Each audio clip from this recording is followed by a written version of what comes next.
Good evening.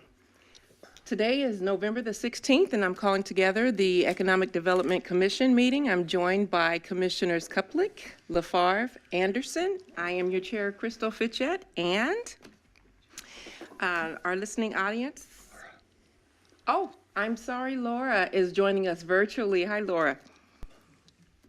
If you like to watch the meeting, you can watch that on PEG TV, that's PEG TV on the Roku channel, or you can also watch it on Comcast channel 16 or 859, or you can join us online at www.burnsvilleminnesota.gov, that's BURNSVILLEMN.gov/meetings. We have 4 items on the agenda, and I think we can jump right in. The first item is to adopt the agenda minutes. Are there any? Commissioner LaFont. You're going to ask if there are any questions? Yes. I'm sorry, I got ahead. I was going to make a motion to approve, but we'll wait to see if there are any questions. Yes. Are there any comments, questions? There's no changes to the agenda from staff. Awesome. All right, can I get a motion to adopt the meeting minutes? So moved. Second. Okay, we have Commissioner LaFarve and Commissioner Anderson. All right, moving to the second item on the agenda.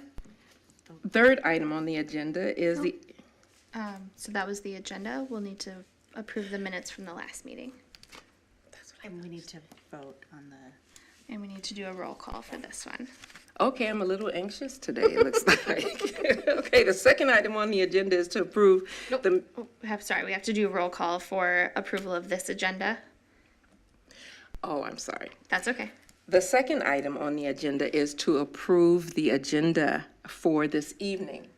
And it looks like we've got to do a roll call on that because we have a commissioner joining us virtually. So, Commissioner Kuplick. Yay. Commissioner LaFarve. Aye. Commissioner Anderson. Yes. Commissioner Schmitz. Yes. Thank you. And the meeting minutes or the agenda has been approved. Now we can approve the meeting minutes. And I think we need to start back over about getting a motion to approve the meeting minutes or. So moved on that. Okay. So, Second. I'll second. okay. So we have Commissioner LaFarve and we have Commissioner Kuplick, and so the meeting minutes have been adopted. Roll call for that as well, please. So, Commissioner Schmitz, can we get a motion, or can we get a roll call on that? Yes. Thank you. Commissioner Kuplick, Yes. Commissioner LaFarve, Aye. Commissioner Anderson. Yes. All right, And Commissioner Fitchett. of course. All right, item number 3 is the Economic Development Strategic Plan, and our very own Beth Weber is going to provide us with information. Thank you, Beth. All right. Thank you for being here tonight, Commissioners. We're kind of viewing this as our year-end wrap-up since this is our last meeting of the year. So we have some really great things to share with you tonight. And then we will also watch a video that we produced partway through. So as usual, our first item is ensuring the sustainability of the Burnsville Shopping Center and County Road 42 corridor. There's a lot of exciting things going around the Burnsville Center. So Panda Express, Starbucks, and Taco John's have all been approved and are coming to the area. So Panda Express will be located on the north side of the Burnsville Center property where garden centers have been previously, and a rug and tent sale, kind of that long skinny parcel. And then the Starbucks and the Taco John's will be located on the former Roasted Pear site, and those 2 buildings are currently under construction right now. We're continuing with the design plans for the Aldrich Avenue Road extension and the I-35W exit ramp. The 35W exit is proposed for construction in 2025, and that's a result from a $3.1 million grant that we received from MnDOT. And then you'll see a nice photo here of myself and Regina We had a booth at the MinCar Expo, so that's the Minnesota Commercial Association of Realtors. So they have an expo every year. This was their 9th annual, I believe. And there were over 750 attendees. So that was a record-breaking year for them. And Regina and I had some really great conversations with area brokers, realtors, and just different people in the industry. We view it as a good opportunity to make connections in the community and just really be able to tell our story. So understandably, the focus was on the Burnsville Center and all of the excitement that's going on there. So we were happy to be able to highlight that this year and kind of answer any questions that people might have. Is that a, both residential and commercial real estate convention? So it's a commercial real estate event, but if you buy a ticket, I mean, anyone could go. So there's title companies, there's law firms, construction, all different types of industries would attend as applicable. Good, thanks. Continuing partnerships between the school district and the city. I believe it was last week or the week before, we hosted in partnership with the Chamber, the Convention and Visitors Bureau, and the school district, a SPAR Realtor event to showcase the city's strategy and vision for the future. So we were pleased to be approved by SPAR for 3 continuing education credits for realtors to register for if they were present at that event. And almost 60 people attended. So we were able to really tell the story about Burnsville and showcase some great things that were going on at the high school. And I think that people walked away with a lot of information that they maybe didn't have previously. And so we're hopeful that that will allow people to continue selling the positive message here for Burnsville. Additionally, we have a new app. So in the Apple App Store and the Google Play Store, if you search My Burnsville, all one word, you can download it on your phone. It's free, and it has calendars. You can report concerns throughout the city. So if you see a pothole, or if there's a tree down somewhere, or if you have a code enforcement complaint, any sort of thing that you would report to the city, you are able to do that through the app. And then it also has community resources, and my personal favorite is the business resource page. When you click on that button, it brings you right to the economic development section of our website.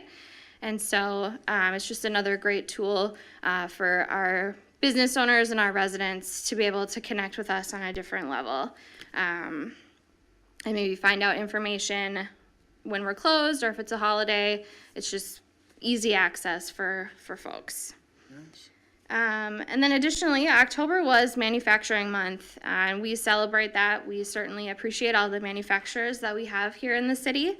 And so similar to years past, we did produce a video, so I'll show that here shortly. This year we highlighted Northern Diversified Solutions, so you'll get to hear their story. New look exteriors, and then we did a refresh on Showcraft since they are under new ownership, so we wanted to make sure that we told their kind of path forward as well. So I will pause this and show the video now. Here at Showcraft, we design, produce, and manage the logistics for exhibitors' trade show booths. If you've ever been to a trade show, you've seen the booths on the floor, that's what we do. We are working on a custom rental, which is a unit that is on a 20 by 20 exhibit, and the exhibit consists of all kinds of different applications. So Showcraft is actually what's known as a benefit corporation, which means that as a business, we measure both our financial performance as well as our social and environmental impacts. For us, that's really key. And so we take that also in our local community engagement here in Burnsville. You know, Showcraft has been here in Burnsville for about 26 years, since the company's founded, and we love it here. I love it here. Doing business in Burnsville has been great. Mayor Couts, the staff have been a fantastic partner. Very early on in my tenure here at Showcraft, I was invited to join the mayor's CEO roundtable forum, and that's just been a fantastic experience. It's been great to learn from those owners, as well as learn from the mayor and the city staff themselves.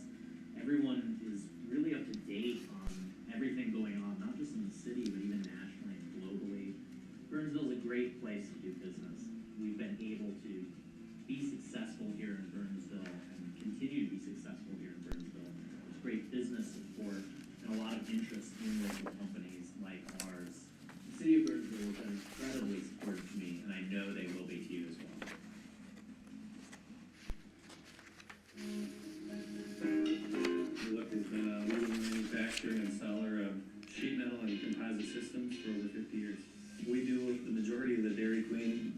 businesses across the country. We do a lot of gas stations, hotels, banks, dealerships.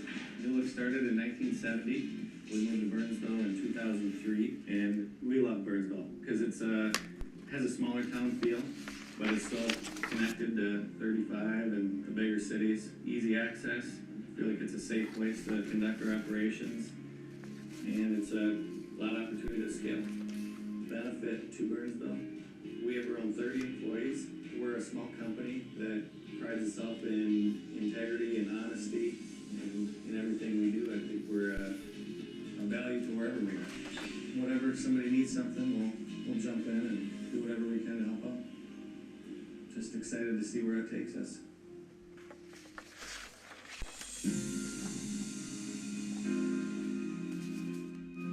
Northern Diversified Solutions is a food and beverage ingredient company located in Burnsville. We do primary and secondary processing as well as ingredient blending for the food and beverage industry. We process 100% Minnesota grown hemp here and have been in business since 2019. We actually employ 2 residents of Burnsville, and we just believe that the talent pool here, the diversity, is a great asset for the city, and we prefer to hire local as much as possible. Burnsville has a great, thriving local business community. A lot of our suppliers, a lot of our partners, and even some of our customers are located here within a very, very small radius. So a lot of the business we do stays here at home in Burnsville. I can't say enough about Burnsville. I put it into kind of 2 categories, one being cooperation and one being location. We're located right off I-35W. It's very, very convenient, and we think the location is great. And we have a lot of great supporting businesses around us. I'd also say the cooperation and the support that we have from the city right from the start definitely made a difference in us selecting Burnsville to locate our facility in. They were working with us hand in hand as we were building out our processing operation here. They even went so far as to have the fire department go on a field trip with us to Wisconsin so they could see exactly what type of processing we'd be doing and advise us on the safest and most cost-effective way to replicate that operation here on Nicollet Avenue. For prospective businesses, I'd say you can't go wrong. It is a wonderful community with a diverse population, and the city staff is incredibly helpful and accessible to help you succeed. Hands down, Burnsville has been the most supportive of all the different candidate locations that we explored, and couldn't recommend them highly enough.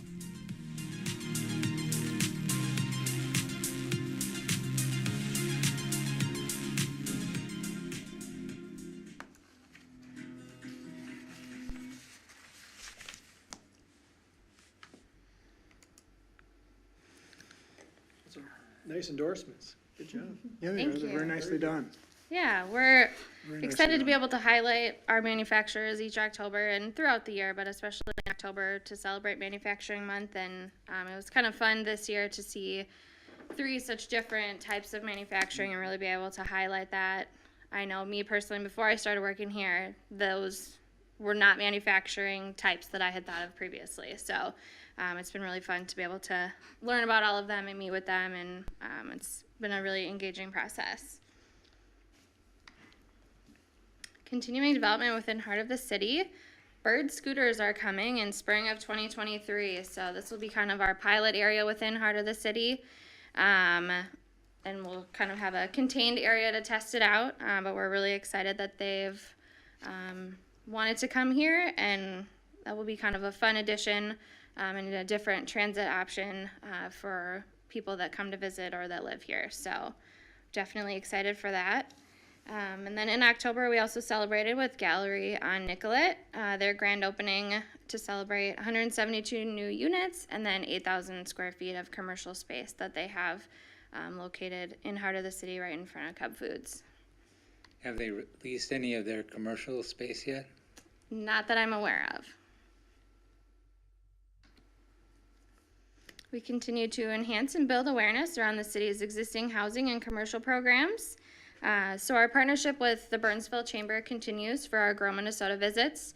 To date, we've completed 21. We do expect to complete our contracted 24 by the end of the year. We are still partnering with the Center for Energy and Environment. We've had 7 rebates that have been given out and 69 visits to date.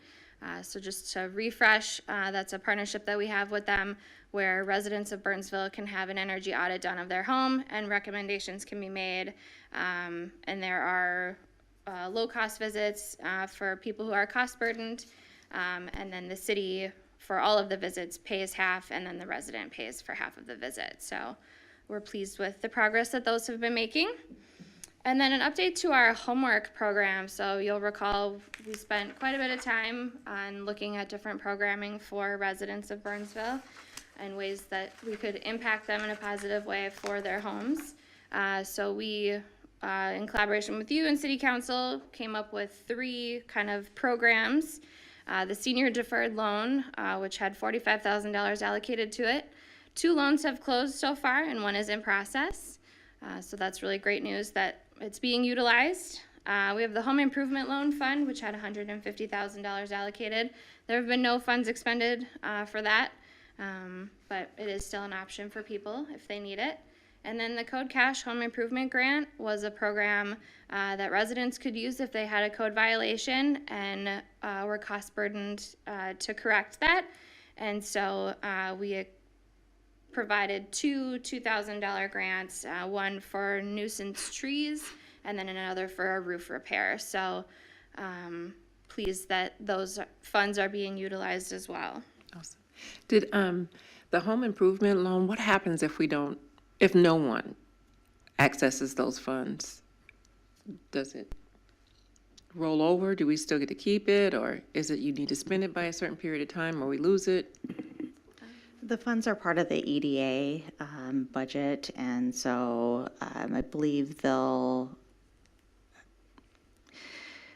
still have funding available, assuming everything gets approved for 2023. So it won't necessarily roll over, but it'll be like reallocated within the EDA budget. Got it.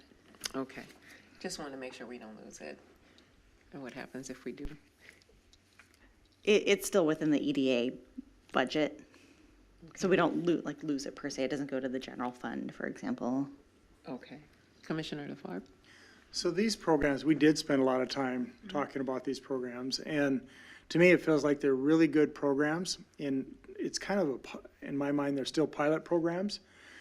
But the fact that we've had nobody take us up on the home improvement loan, especially this rising interest rate market and how attractive they are, I'm kind of curious going, okay, let's treat it as a pilot program, and it seems like we need to figure out why what's working is working, why what's not working is not working, and do we want to expand them? Does it make sense to do that? Because it just seems like there's some great programs here, but they're just very much in its infancy, and we need to get the word out, or we need to modify them, or I'd be very curious to hear some initial feedback if you have any. From a staff level, we're working on some marketing materials that we'll be able to have printed to be available to the community. Like you said, it's a pilot program, so due to the somewhat limited funds that were available, we weren't sure just how hard to push it out. And so it's kind of a balance that we're continuing to work on, but certainly grateful for your feedback on that tonight. It'd be great if we could get it off the ground and really expand it so that it does have a meaningful impact on Burnsville. Yes, I know the community is interested in these resources, so. Good. Yep. Good feedback. Just a couple things to note that weren't on this slide, but I feel like are important. We've had 14 ribbon cuttings so far for new businesses or expanded businesses, or just anniversary celebrations in partnership with the Burnsville Chamber. And then we also did have one that was in partnership with the Apple Valley Chamber. So it's always nice to work with our neighboring cities for collaborative businesses like that. And so that was kind of a unique thing that we participated in this year. And then as of Q3, Open to Business has given time or produced hours for 22 Burnsville businesses and 14 residents of Burnsville. So another example of quality programming that the city is pleased to be able to offer to Burnsville residents and businesses, and it shows that it's definitely being used. We continue the city's position as a regional destination. So we had our 3rd annual Tour de Flavor restaurant promotion this year. We expanded it to include all of our ethnic markets as well.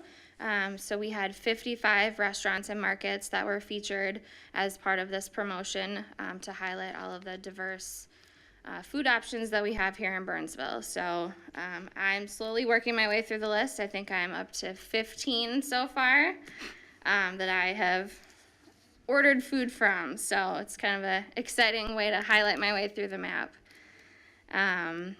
And then again this year for the winter season, we'll say, the City Chamber and Convention and Visitors Bureau are partnering on an Eat, Drink, and Buy Local campaign again. We're focusing more heavily on a social media presence, and so look for weekly themes to be coming out related to that from each of the partners.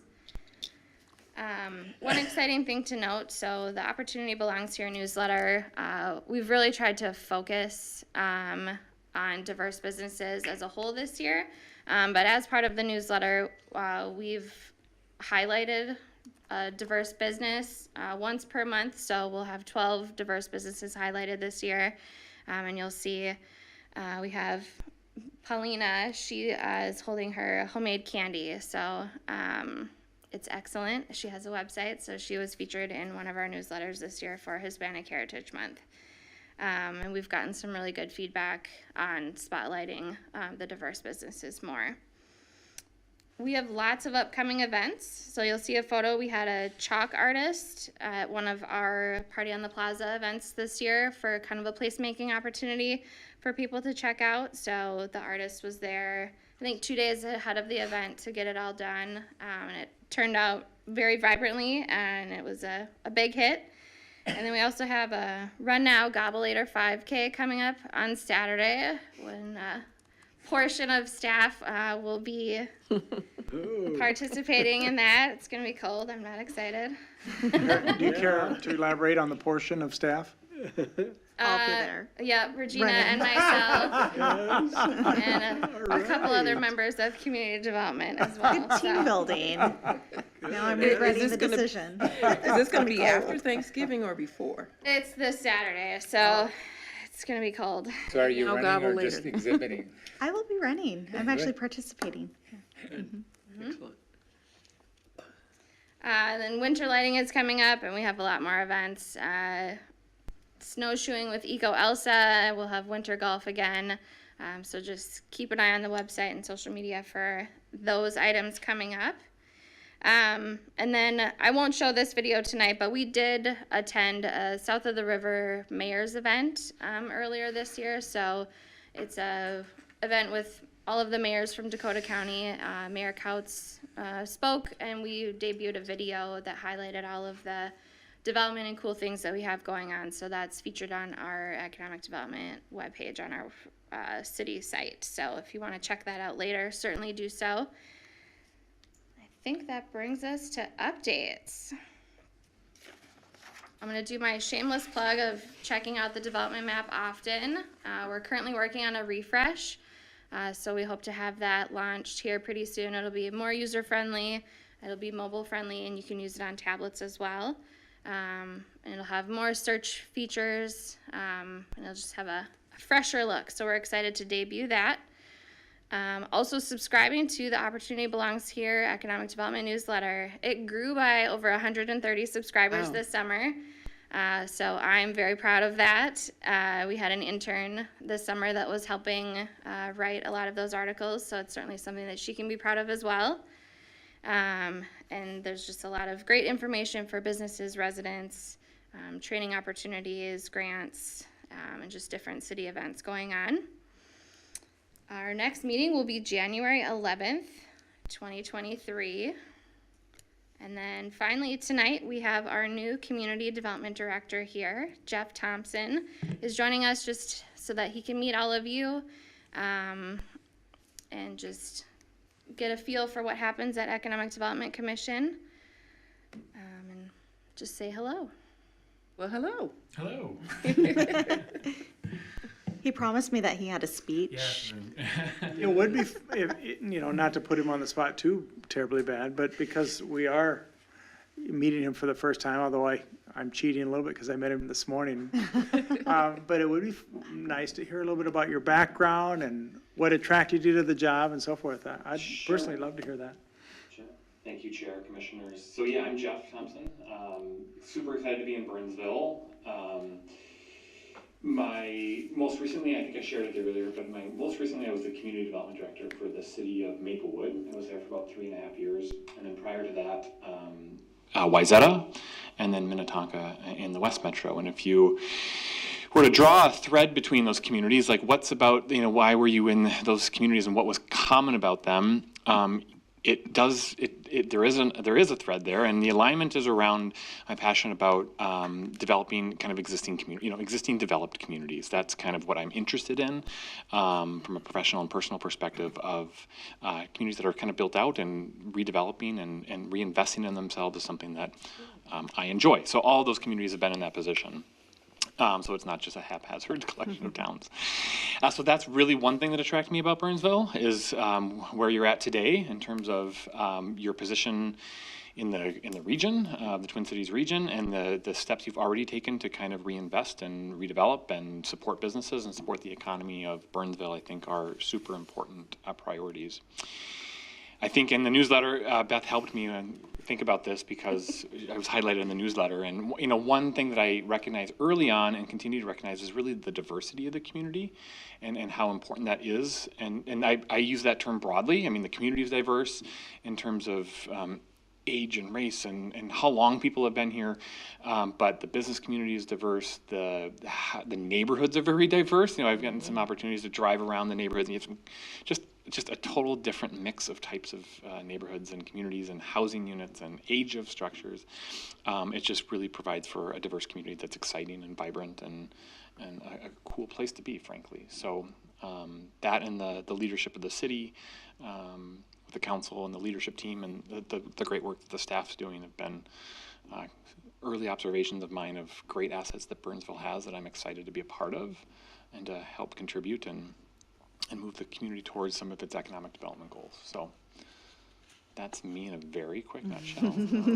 Yeah, I'm super excited to be here. I'm excited to see what you're going to get started on. So how involved were you in the Maplewood Mall? Yeah, good question. There are some alignments there, both with, obviously Maplewood had a regional mall, has a very, a hospital, a healthcare center, and part of their economic development strategy was leveraging that regional center and the healthcare industry around it. Maplewood had done, like Burnsville has done, some visioning plans around the mall area. So there are certainly parallels. Seritage owns a site up in the former Sears site in Maplewood, so I had some contact with them. And not to get too nuanced about it, I think the malls are in different places, frankly. There was actually an article in the Star Tribune about the Maplewood Mall over the weekend that we'd really spearheaded because I think there was actually a better story to tell around Maplewood Mall because it's actually there's good things happening at Maplewood Mall. So we did a lot of community outreach and education about it's still a mall. It's just a little bit different in its flavor and its context and who's going there and the types of businesses that are going there. So, not to get too far into it, but I know a conversation we had a lot in Maplewood was, if you look at, I think this isn't universal, but if you look at some of the regional malls in the Twin Cities, Southdale being the real one to point to, I think development has happened. I think development on the outside has led, not the mall proper has not led. And I think that's a model that we should look to is when we look at the success of the mall, I think we have to look at the larger area, right? Not just the mall itself, and look to how can we start to drive development that's consistent with that vision plan on kind of the outside in, and the mall will follow in general. But I'm not 100% there on that, but I think it's a strategy that if you look at regional malls has been one that's been successful. So I know there's more complexity that you probably know more than I do about the history of the Burnsville Mall and its assets and attributes, but I think it's, my quick observations on it, you have a really strong retail market in that mall area surrounding Burnsville Mall that you want to continue to capitalize and ensure that that area is successful, because it is, and I think there's ways to leverage that in future redevelopment. Yeah, I went to Eden Prairie Mall, I think, a weekend ago, and I was pretty shocked at how busy that mall is. I'd be curious to know what your thoughts are concerning Eden Prairie and why it stays so busy. I want to say robust in that community. Yeah. What makes it that way? Do you have any thoughts? You know, it's a lot of, just what, there's a lot to it, the ownership, what the investment has gone into it, the leasing strategies that have gone into it, obviously the market area and just that it's serving is a big impact on it, and kind of what immediately surrounds it are huge parts of it. It's an interesting observation. I happened to be in Southdale on Monday of this week, and people point to Southdale because if you've been to the Southdale area, it is. The level of development there is pretty incredible. There was like nobody in Southdale though. Like I was just picking something up. There was pretty quiet in the actual mall itself. But again, if you look at the surrounding area of Southdale, there's a lot going on. There's a lot of housing, and the healthcare industry has expanded a lot there in the hospital area. So I mean, this is not one model applies to Burnsville. I think it's nuggets of lessons learned throughout regional malls in the country of how we ensure that Burnsville mall is successful. But what I think is important is that it's clear to me that the Burnsville Center area is a very successful retail commercial center for Dakota County and for Burnsville. I think that's very true. I'd be curious to know, first of all, welcome and love your energy, and we have lots of work to do. We've got a lot of great things, as you're alluding to, but we have a lot of things that we need to work on. Can you think of a couple projects in your career that you're most proud of that might be applicable to Burnsville? Ooh, yeah. Interview. I know. I hope I get the job still. I'm really good at asking questions, by the way. I'm sorry. He already works here. It's totally fair. I know that. I just want to know. And I will have to put a caveat that this is, I'll give you two. And I don't have like the full grasp of everything Burnsville yet, so but I'm trying to get there. I would first point to, let me give you the obvious one. When I was in Minnetonka, I worked a lot on the Ridgedale Mall. So we did I was part of that vision plan. And one of the most projects that I'm most proud of there is, I don't know if you know Ridgedale, but one of the very first housing projects that went in after that vision plan was a 6-story apartment building directly across from the street from Ridgedale. And it was actually super controversial, right? It was like, why are you putting housing here? Like this is a retail center. It's a very odd spot to put retail. So there was a big, community engagement and kind of advocacy to why that was going to be kind of the future of what that mall would need to be. And it was, contentious and controversial, but it got there and it got built. And now if you go over there, it doesn't stick out as much. I mean, when it was first built, it was like, whoa, it's odd. But now a lot of that housing has happened around the mall on that kind of higher density housing because that's a center of commerce that people like to live in. And it's diverse. It's senior active. It's, it's senior with services that are, there's affordable housing. There's a mix of housing that's kind of been built in the Ridgedale area. But it was started with that Highland Bank project in like 2014 or 2015. So that's a direct parallel. The second one I'll give you, if I can get two, make sure I get the job. The Wayzata, it's now called Panaway on Wayzata Bay. When I was there, it was called Lake Effect. And why I think I'm most proud of it is it was an entirely public project and public facilities. So it's, Wayzata's on Lake Minnetonka. Their center of their downtown sits right on Lake Minnetonka, and they had a pretty outdated connection of the development of downtown Wayzata to the lake itself. I was tired. And so through a lot of community vision, I wasn't certainly part of this, I was not a leader of it, but it got, the first phases have now gotten built of reinvesting in the public realm, right? In the streets and the plazas and the parks and the place that people hang out. It's totally different. I mean, if you go down there now, people are just hanging out along these amenities we built because we created a cool place to be. And it was always a cool place to be in terms of the businesses and amenities that were there. But you also want people to linger in public places for places to be thriving and successful and vibrant, to use the Burnsville term. And I think that's a project that really did that. So those would be two. Good, thank you. You got the job. Okay, thanks.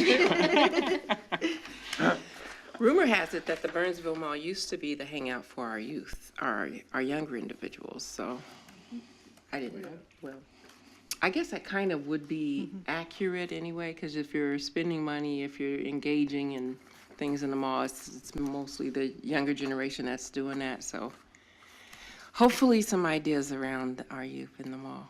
For sure, absolutely. Well, I think the other thing was that it used to be on weekends before the outlet mall opened, not even so much at Mall of America, that buses would come from Iowa Oh, sure. Oh, and drop people off, and they would shop that whole area, the Target, et cetera. But once we got more competition a little bit up the road, that changed. oh, you're talking about the strip mall? The Egan outlet? The Egan outlet, yeah. I think that in particular, the Mall of America probably did some of Yeah, it, both of them did. but Yeah. it really put the nail on the coffin, so to speak, when that outlet mall opened. Yeah, as a kid that grew up in southern Minnesota, it was the big deal at school time to come up to the Burnsville Mall to shop. Well, now you go to the Mall of America or the Outlet Mall, it's a bigger opportunity, more stores. So it's definitely needs to be re-envisioned. But I am old enough to remember when Eden Prairie was the mall that was really struggling. And I'm old enough to remember when Rosedale was really struggling. And so it's about putting energy into it and redefining where demand is and putting product around it that meets demand. Thank you. Unless you want me to continue, I can. No, we're thrilled that you're here. Thank you. I'm excited to be here and welcome. to work with all of you. So thanks. Well, that concludes my presentation, unless there's any other questions, comments, feedback. Otherwise, we can move forward with adjournment. I think you guys have done a great job. You're really getting into the community and putting Burnsville out there. That makes a big difference, I think. And I think you're starting to make some inroads with 191. I hear more positives, about it than I've had in the past, so. That's awesome. Yep, like I always say, we're the best kept secret, so continue, when you said that a couple times, the marketing, that's an important part of everything we're doing, so keep it up. Thank you, both of you, doing a great job. Thank you. I just have one comment. It's a compliment because as I read through the strategic plan and just taking in everything that has gone on, there has been a lot of movement. And so you guys make it seem seamless, like it's just, so I just wanted to say good work. It's a lot that you put into this, and so Thank you. thank you. Okay, I think with that, we can move to adjourn. If there are no other questions, comments? Do you want to ask for a motion? Can I get a to- motion Yep. to? So move. Second. All right. We need a roll call. Oh, yes. But Commissioner Anderson and Commissioner LaFarve, Commissioner Schmidt, what say ye? Yes. Commissioner Kolpick, Yes. Commissioner LaFarve, Aye. Commissioner Anderson, Yes. and yes from me. So I guess we are adjourned. Thank you. Thank you. Thank you. Thank you.